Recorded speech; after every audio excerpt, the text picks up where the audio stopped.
For this next symposium session about the horrors that are unfolding in Gaza, we are delighted to welcome to London and Symposium someone whose excellent work I came across first when I was reporting Syria, Sherif Mansour, a deeply respected Egyptian-American human rights advocate and the former Middle East and North African coordinator for the CPJ.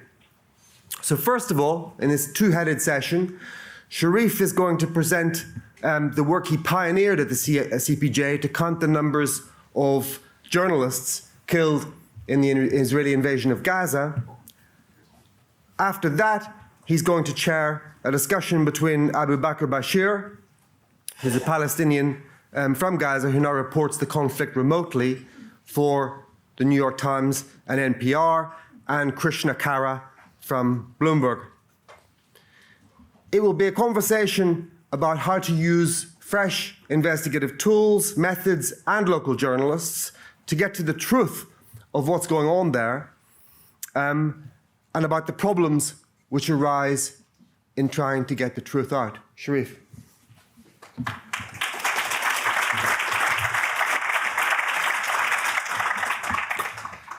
Thank you, James, Jake, all the organizers from the Center of Investigative Journalists. Thank you to my panelists and for everyone who is attending here today. I want to start by asking for a minute of silence for all the journalists who've been killed since last year, an unprecedented and unparalleled number. Please ask for peace and ask for accountability for them.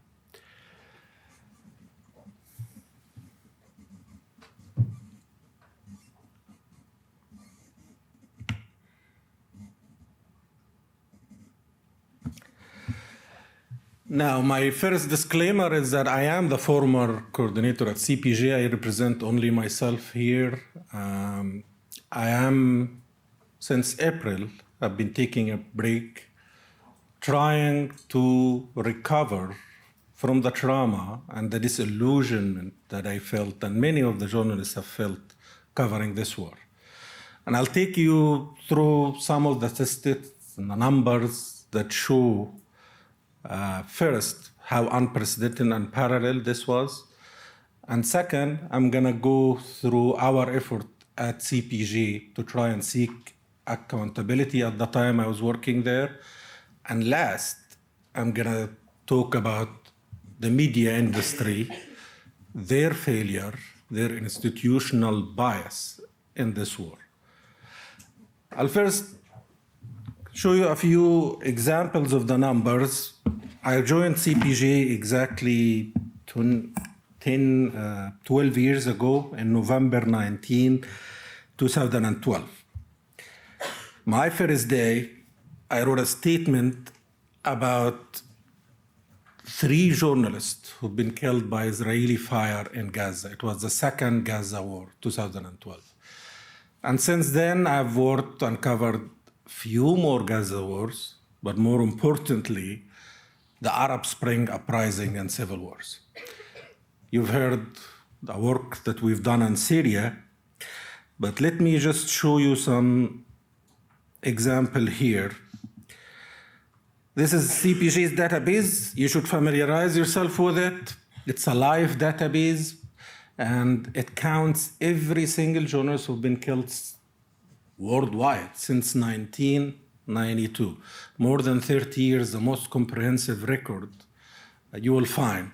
And in that database, we try and establish the person as a journalist from their profile, and that we confirm whether they were killed because they were journalists or while doing journalism.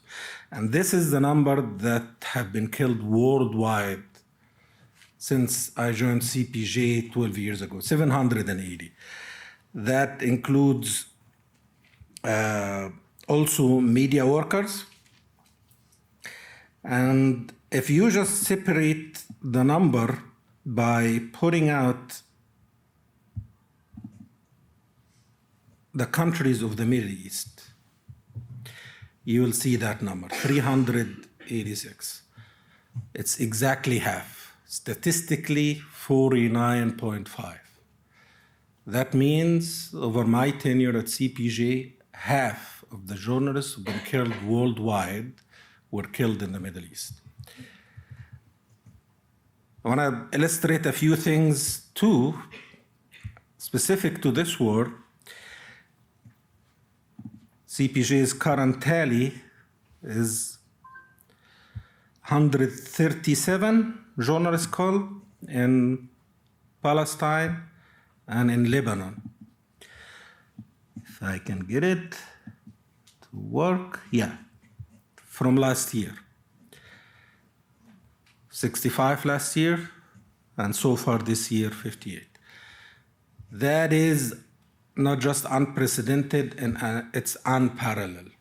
What we said at the time I was at CPJ, we had witnessed from the first day the deadliest day on record, then the deadliest week, then over the course of 10 weeks, the Israeli army have killed more journalists than any other army or non-state actor have done in a full year. Just 10 weeks into the war. I wanted to show these statistics not to say there are suffering everywhere or to compare misery, but to point the record of impunity that the Israeli army have enjoyed over the years. Last year, I was on a mission to Tel Aviv to produce and release this report, Deadly Pattern, 6 months before the war have started, and it was on the anniversary of the killing of Shireen Abu Akleh, the Al Jazeera Palestinian-American journalist. And we wanted to show that she was just one of 20 journalists who've been killed over 22 years by Israeli army fire, and that she was one of 3 at the time before this war that we've categorized as murder. Among those 20, there were 13, 2/3, killed in Gaza by the Israeli forces, and among the 3 murders, 2 were killed in Gaza in addition to Shireen Abu Akleh in the West Bank, Yasser Murtaga and Mahmoud Abu Hussein in 2018. And wanted to show is that no one was held accountable in all of these killings, all of these murders. And we've warned of the ramification and the consequences of that. We said that it will create a chilling effect about the ability of journalists to cover the Israeli army activities. And what we've seen over since last year is that the deadly pattern have grown even larger, gone unchecked. And we, to this day, have not seen accountability for any of the killing that happened before the war or any of the killing that happened after the war. And this is why I want to focus a little bit about why that is important. We defend journalists and we want journalists to be in conflict zone while it's dangerous for a reason. They have a role to play, and they have done that role in even past Gaza wars. But what we've seen here was unprecedented. For the first time, there was the de facto ban facilitated by Israel and Egypt, disallowing international journalists from going in. And while the Israeli government received thousands of international journalists in Tel Aviv, they only allowed them to publish what the Israeli army censors. They're only allowed to go on guided tours by the Israeli army. And since then, what we saw was not just a chilling effect, unprecedented censorship, locally, regionally, and internationally. The mere fact is Palestinian journalists in Gaza did not choose to be there. They had no exit and no safe haven, and they were left to bear the brunt of the Israeli army fire and to bear witness to all of us about what's happening there, while the rest of the international media not just ignored the suffering that they had, but showed institutional bias, complicity in what's happening by the Israeli army there. This is what I want to end with. I think for the international media and Western media to have failed journalists in Palestine will be not just unethical, it's irresponsible, and it is dangerous. If you are gonna not care about journalists being killed because of their background or because of their nationality, you are putting all journalists everywhere in danger. Because impunity, like violence, does not have limits or boundaries. And like virus, they do not respect borders. And this is the last point I want to end with. We need a reckoning in international media. We need to confront racism in international media, and that's going to happen. That's the only way we can win the fight of censorship in Gaza and Tel Aviv, by winning the fight of censorship in Western capitals, including this one. I want to stop here and give a chance for discussion and also for our panelists to talk more about the excellent work they have done. We are fortunate to have people who can do journalism without being on the ground, by doing it remotely and by using technology to show what's happening. And I want to start with our Palestinian journalist, Abu Bakr Bashir, who has done work on that from here to international media. And I'll then hopefully get through the discussion half of the time so that we end up by 1 o'clock today. That's my instructions, but please feel free to ask any questions after we're done from the presentation. Thank you very much.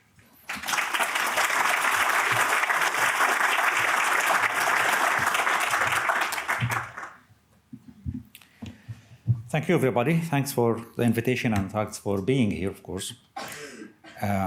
Well, the interesting thing is when I first received this email about this invitation and event was like, let's not focus too much on politics and talk more of the tools. But with the context of Gaza, a place like Gaza, with the de facto government of Hamas Authority and the influence of the Israeli army operating in and around Gaza, I mean, come on, how come it's not politics? It's all about politics.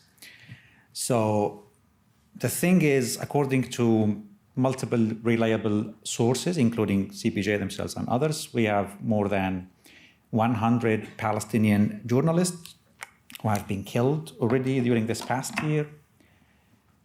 Things were not much, I mean, there were, of course, less worse, let's say, before this war. These 100 Palestinian journalists were killed by Israeli fire, according to all sources.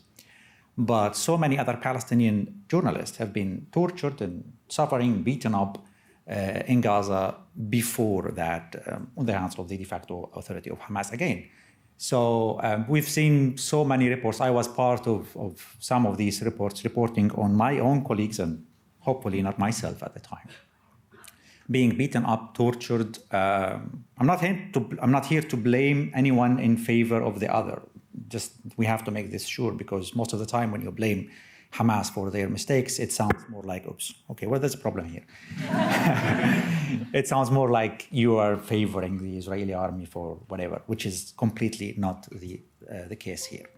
So we have several reports. This was the most recent one, published by the Israeli army mainly. It's about Hamas security apparatus in Gaza torturing Palestinians who were part of the opposition, human rightists, journalists, everyone, including this man. He's a friend of mine himself. He's an activist. His name is Amin Abed. He was tortured himself many times. The most recent one was during this war, and he needed special coordination to be evacuated from Gaza. And he got stuck in the north of Gaza. He was beaten, according to his own statement, by Hamas militants, but he got stuck in the north of Gaza with no access to hospital and no access to the border, thanks to the Israeli army there. So it's like, if you're not part of the two sides, you got stuck in the middle, which is the case for journalists. Why I'm saying all of this? With these numbers of journalists being killed, tortured, beaten up, it's obvious that the gap between how things should be and how things actually are on the ground is huge. And this should all translate in our minds as journalists on the ground with the very top priority, which is safety. You need to put, like, the top priority is your own safety, the safety of everyone around you, and the safety of your sources. This cannot be negotiable. And the very first skill I learned to do is when to say no and how to make that no a possible yes when it comes to stories. You always have, like, as a journalist there, I always had this employers, editors, colleagues who were abroad, outside Gaza. They didn't know much of what's happening. So they come up with these brilliant ideas of reporting, and you are the one on the ground to reporting on that. Again, safety has to be the very first thing you think of. When it's a no, it's a no. They need to understand. And the most recent example happened only yesterday. There was this story we should be reporting actually in the next few weeks. Now I cover Gaza remotely, so we have people on the ground working for us. And because this story we should be working on is very sensitive and critical, the first thing I asked in the meeting yesterday was for our Gaza-based producers not to get involved in that story. We should be doing it 100% remotely over the phone. If we can do that, fine. If not, then it's a story lost. That's much, much better than a life lost. So that's for sure. Now, you need to develop, or I needed to develop, certain skills with trying to maintain or to keep your life, actually. I spent 25 years in general in Gaza, 13 of them under Hamas. So actually a big part of my career was under Hamas government. You end up learning how to make this crazy balance 24/7. Why? It's a crazy balance of someone living there, working there. You have no other option but to have very good relationship with the authorities. But you have to keep in mind that this authority is, in the eyes of the almost international community and everyone else, is terrorist authority. So you need to make this balance 24/7, every single day of your life, every single event with every single report. And I can tell you there have been so many times when the police, the apparatus, the security apparatus approached me for several reportings, not happy with that. You need to justify it. You need to explain things. It's not an easy thing. And there definitely, or most probably, will be the point when you can no longer say no to a story or change that no into a possible yes. That happened with me, at least in 2019. I had to leave Gaza myself because it was a choice between me continue my career reporting or actually putting my life in real danger. So that was the time, and it's another skill. Maybe you need to learn that if things go really wrong and there's real danger to your life, well, you have to leave. Now I'm reporting remotely still on Gaza. And again, as I said, we have people on the ground helping us, of course. But this is a challenge. I mean, I'm glad you mentioned technology, but technology is something we enjoy outside now. But our colleagues in Gaza have nothing to do with technology now. We are doing things over the phone. They have to do things in a very, very old-fashioned way. They need to move around, which is very dangerous. I mean, can you imagine you're not even able to ask your colleagues on the ground to walk to the next tent because they're already in tents, to make an interview because that would, I don't know, put their lives at risk. But we are on the other side. We're doing things with technology, computers, internet all the time. They have nothing of these, but still they are excellent in their reporting. The main challenge I could talk about now for people on the ground there is actually Gaza has lost, unfortunately, the vast majority of the well-trained, excellent, experienced reporters. Most of them have fled the war. And this leaves Gaza with a new generation of journalists all happy to work and keep reporting and telling the story of Gaza and the Gazans, but they're not well trained. Some of them are not trained at all. And here comes another role of you as someone with a little bit experience, more than the one they have. It's now challenging of asking them to report and training people over the phone while reporting themselves. This is another layer of the challenges because now Gaza voices have been lost. And this gave the Israeli army the possibility or a chance to say many of the new journalists have been linked with Hamas and other parties because many of these actually do not have experience with other international media so that they cannot be defended or protected one way or another. I mean, this is one of the challenges. Another challenge, main one, is though we're doing things remotely, but we are dealing with victims. It's quite difficult to interview a victim, but this is something I and my colleagues have been doing for over a year now. All the interviews, literally all the interviews, every single interview is an interview with a victim, one way or another. And you can talk to people who lost their entire family like an hour ago. Still, you talk to people who, well, some people got stuck under the rubble, but they put their contact details online so that people or civil defense can reach them. Then you might just call someone on the rubble to try to interview them. And this is very heartbreaking because at some point you want to get that voice, but can you think of just thinking of how much battery that will consume and that battery translate to them as lifeline? This is the level of challenges we have been dealing with for the past year.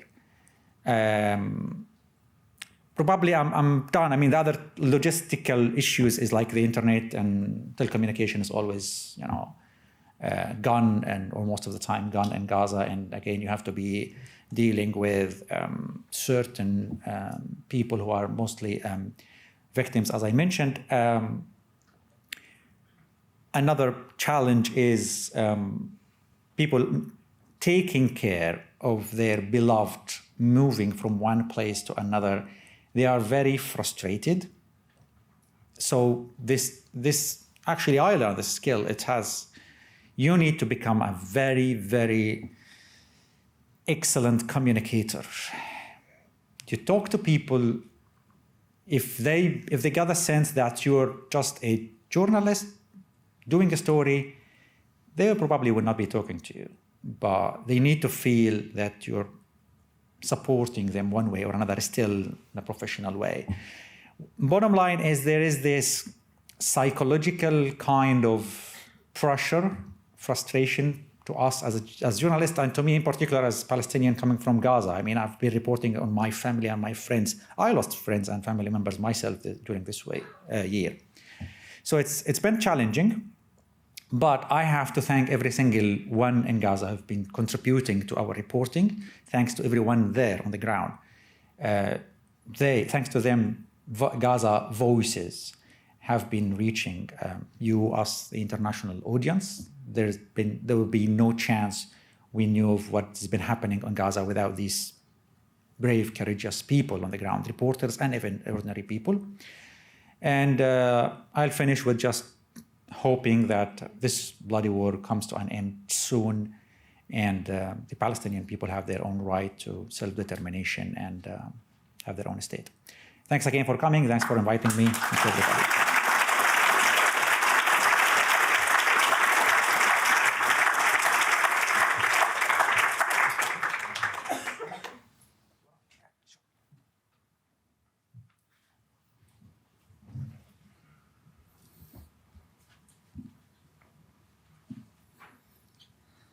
Hi, everyone.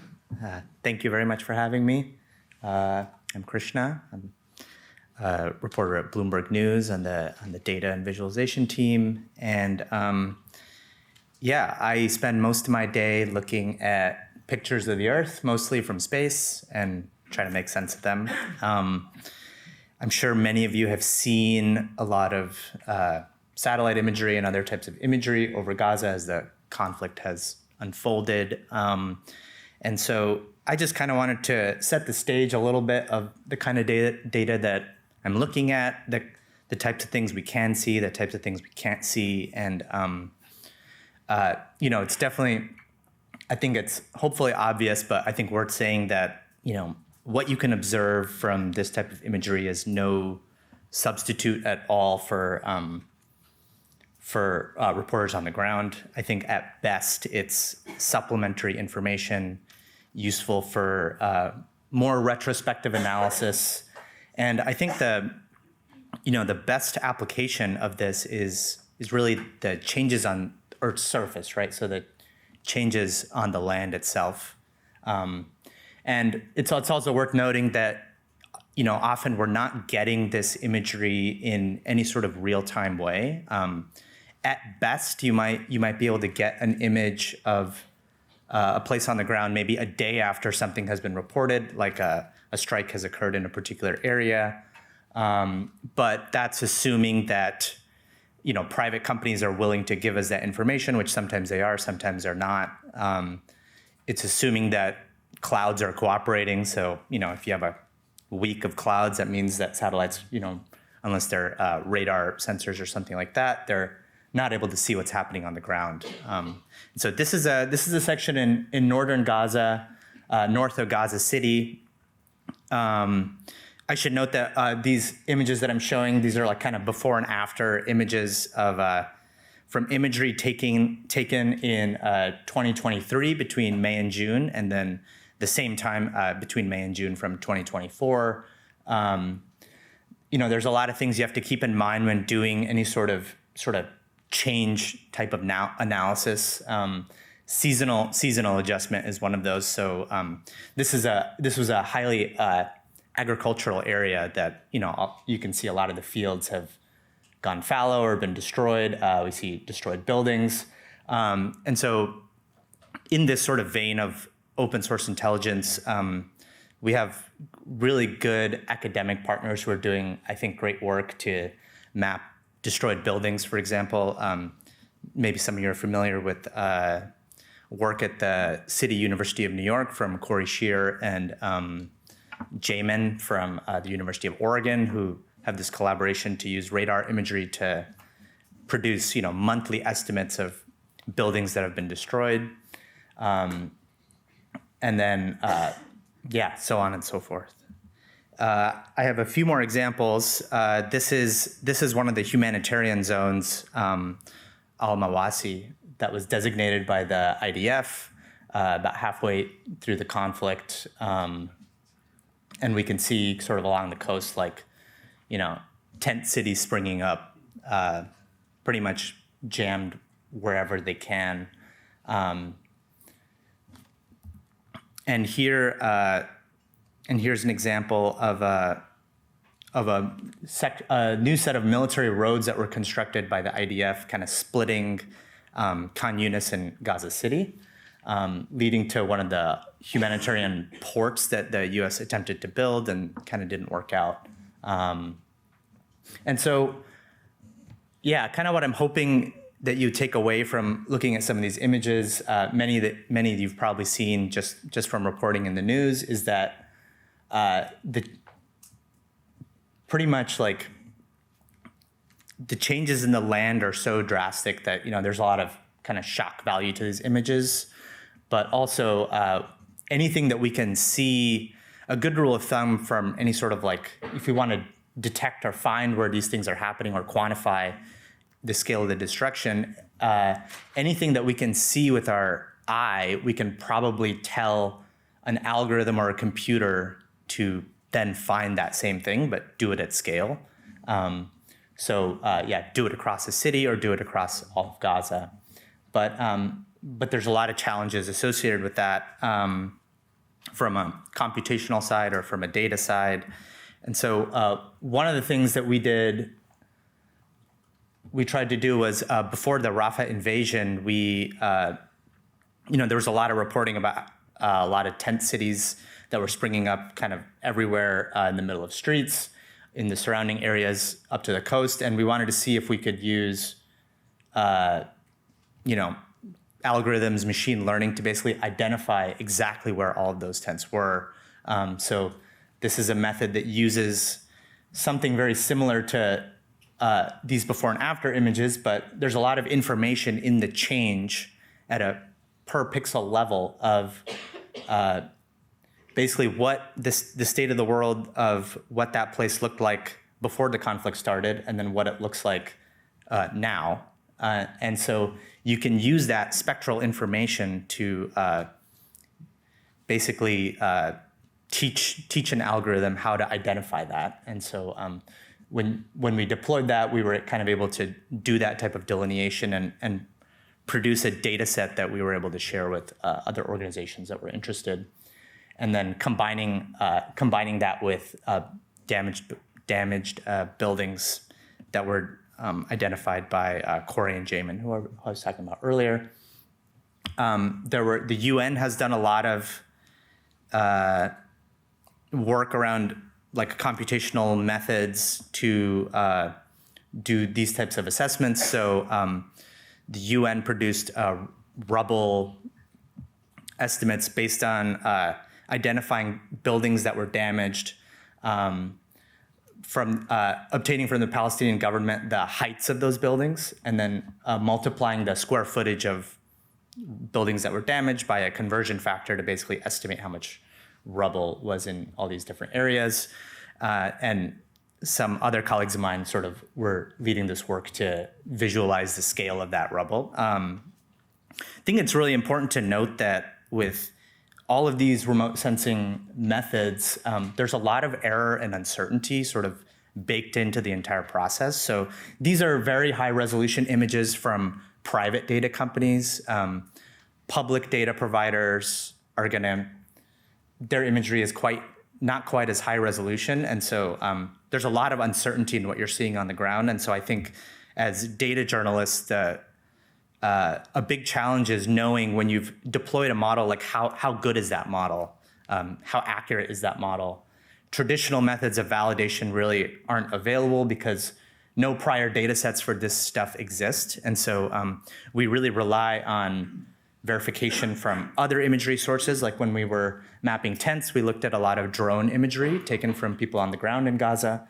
And then, working with reporters on the ground to basically say, our algorithm identified this over here. Could you actually go check and see if that's real? And so that's a constant challenge. And I think, and maybe the last thing I'll say is that the biggest challenge that I think we face in trying to publish stories from this type of data or do this type of data reporting is that validation bit, but then also trying to convince our editors and the greater newsroom that basically that type of data is newsworthy or publishable, because this is a kind of a weird place where I think this isn't traditional journalism. It's kind of more like producing data sets in a way that academics might do it. And so I think that's both opportunity for us to collaborate more with academic partners who have deep expertise in remote sensing and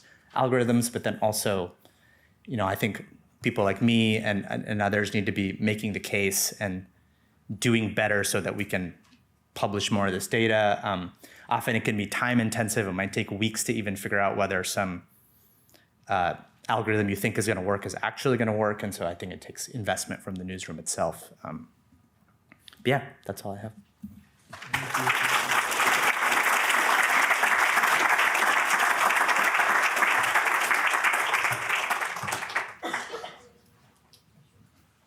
Thank you for both of our panelists. You can, Thank you, Krishna. Thank you, Abu Bakr.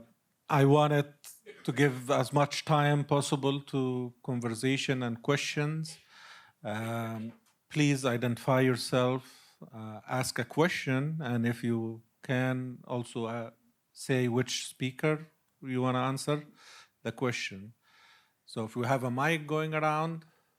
Hi. My name's Kate Jackman. I'm not actually a journalist, but I'm a screenwriter. This is really a question for all of you, but particularly for Sherif, because of your experience of working with journalists for such a long time. Do you think that whilst all these data sets are fantastic for showing the amount of devastation, we're moving away from the human story and we're not necessarily linking it to the military strategy and the bigger political picture that's happening? Because that's not really being reported in the West, and that's the bigger danger. Whilst we have all this information and we see all this suffering, which is making us feel sick, as much as you, well, not as much, but we feel the human suffering. But there's no conversation about the politics and why it's actually happening and what is actually happening. And that's the danger of just using limited source or being limited so much by the military. Thank you. I would give the speakers a chance if you want to take the question first. Any of you? Are we sure this works? I think it's on. Okay. Well, if I get it right, I mean, most of the reporting is about the daily developments, strikes, people got killed there. So you get involved, I mean, you get sort of too much involved with the updates. I mean, at the end of the day, this is a newsy thing. You need to be updating and updating your audience and keep following. But the broader context of why this is happening, the historical background, everything about it is not maybe mentioned in the enough level to educate more audience about why this is happening. It's more about what is happening right now and not focusing much on, I mean, this conflict did not start like on October 7, not even a year earlier. There are historical roots for this, and guess what? We have international resolutions made to describe and even put an end to this conflict, but unfortunately not much reporting is taking place about that. I think the place for that is more of the opinion pieces rather than the news reporting itself. Personally, I'm more of doing like daily strikes. There is this challenge between people losing their lives and they deserve to be reported on one way or another. Then there is the historical background you cannot bring into every single piece, but there must be opinion pieces more, I agree, educating people about what is happening, why is happening, and maybe what is the best way out. I hope this answers your question.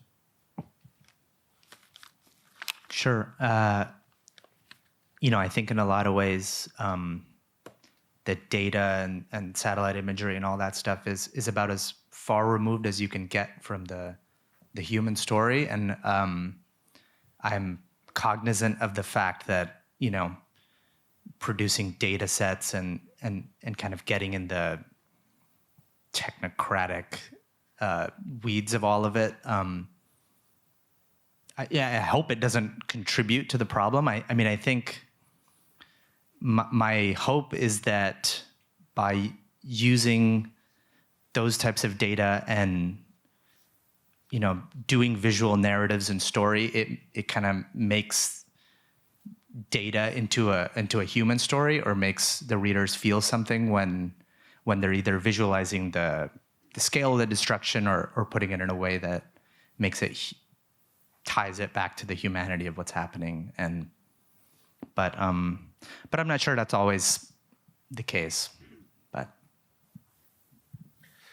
sure, I think some of the problems we're having here, it's not just about what journalists can or able to do. It's also the kind of information environment that exists that allows dis and misinformation, propaganda, to replace reporting basically among many audience, but especially people who are online. And I want to point a few things, the narratives that was pushed by the Israeli government. Even in this report we mentioned, before the war started, they would immediately just say those journalists are terrorists without evidence. They make false claims about the circumstances and try to ride the coverage out by saying we are doing an investigation, and none of these investigations materialized. It's just a black hole until people forget and think of something else.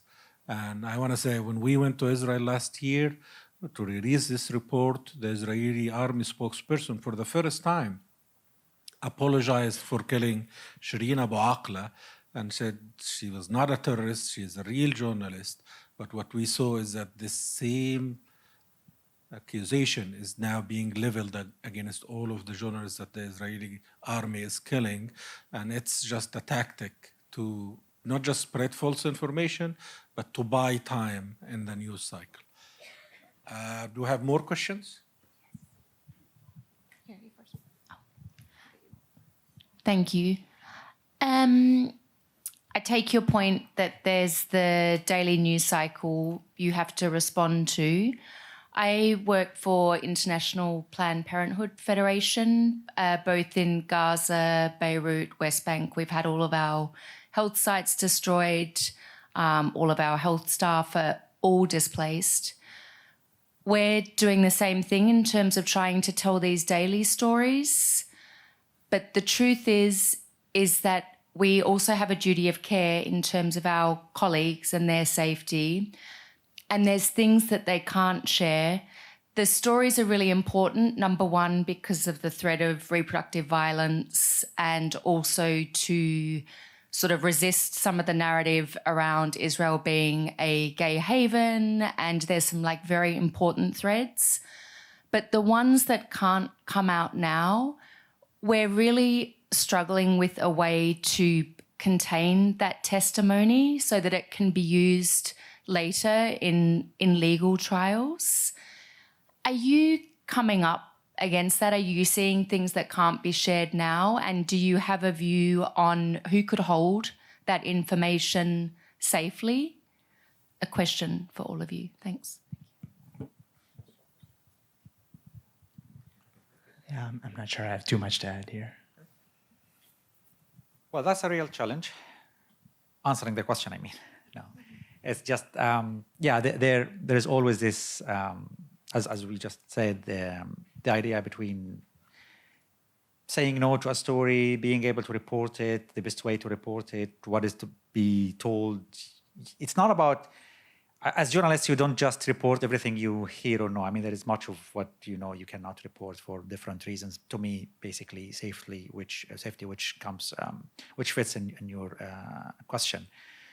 I would rather go with finding a much better way of telling as much as possible now, because you're building a case. I mean, legal stuff can always make use of what you have when there is a legal case. But now is the time to tell every single story you can tell. The challenge is how to tell that story without endangering the lives of yourself or your sources or anyone giving the testimony. That is the real challenge. But the thing is, there needs to be a way. There must be a way. I mean, at least if you hide the identity of whoever made the testimony, even if that will mean hiding parts of the testimony, still, at least, again, if you think in the broader thing, we are building a case, so every single testimony means something now, probably to someone else who has not been, through this agony yet. So yeah, I would push towards finding more ways of telling as much as possible from whatever you have, and only that very, very detailed parts that might lead to the identity of the interviewee that you could hide, but not the entire story. But again, it has to be done case by case. Thank you. More questions? Yep. Hi, my name's Daniel Turi. I'm a journalist at Al Jazeera English. It's a question for you, Sherif. And actually, first, thank you all for the work you've been doing on this story. So CPJ's tally for journalists killed in Gaza and Lebanon, or in the Palestinian territories in Lebanon, is, I think you said 138. The Gaza Media Office says just in Gaza, that figure is, I think 4 days ago, it was 188. Can you give us any insight as to why there is that disparity? And also, how much collaboration or contact is there between CPJ and the Gaza Government Media Office with regards to murdered journalists? Thank you. Sure. I don't represent CPJ. 6 months ago, I quit, so I don't have information about the additional cases. But by the time I left, the number was close to 100 in April, and it was a little bit smaller than the Palestinian sources, and it is something that happens almost in every conflict. I've shown you the number in Syria, for example. We put it as CPJ at 140. Local Syrian organizations have always had more.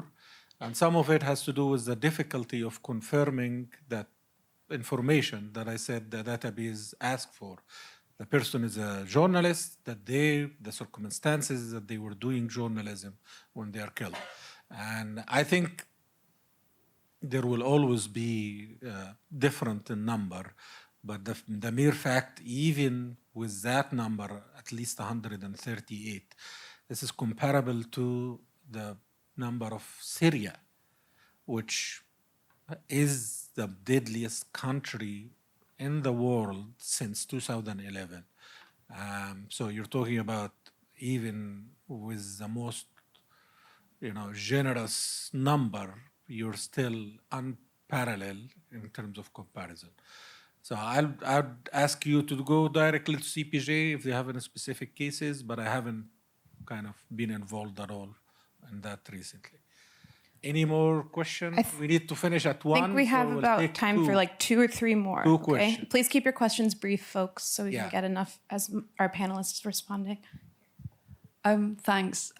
Anne Alexander, I'm actually an academic at the University of Cambridge, but I work on developing training for journalists. I have a question for Krishna, which is about the source of the destruction. Is there similar work has been done statistically about estimating which proportion of, for example, Boeing's bombs have been used, or other, major Western arms companies have been used in creating the destruction that has been visualized through the remote sensing? Yeah, there's been, it's all that type of estimation of the type of bomb that was used at a particular place is all based on, after the fact imagery. So if you can look at craters, or you can look at burn scars, which are sometimes evident, folks have done work to be based on the size of this crater and based on the number of buildings that were destroyed in this radius, we can estimate that it was this type of bomb and it was, supplied by the United States or not. As far as I know, all of that work is, estimates. I don't know how much of that has been verified, but there has been a fair bit of work by private companies and some newsrooms to actually do that analysis and do the mapping, or at least of measuring the size of the impact craters and things like that. Yeah. Thank you. One last question.